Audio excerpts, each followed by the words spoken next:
Okay na daddy, tapos na. Naihatid ko na rin siya sa Bilya. Dumaan ako expressway. Ngayon nare-request niya sana daw hanggat maaari, maaga, makabitan daw to ng magic tint. Baka daw maabot yun ng mga 2,000. Kasi daw protection daw yun sa dashboard.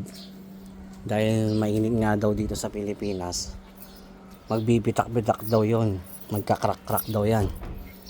Protection na rin yun daw, magic tint sa harap.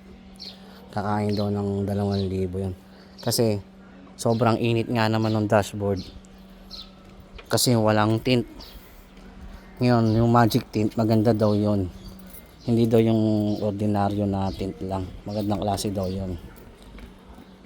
Yun yung re-recommenda niya para daw protection sa dashboard, hindi magbitak-bitak.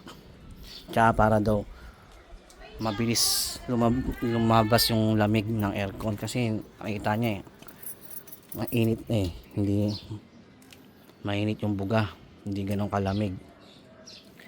Ayun,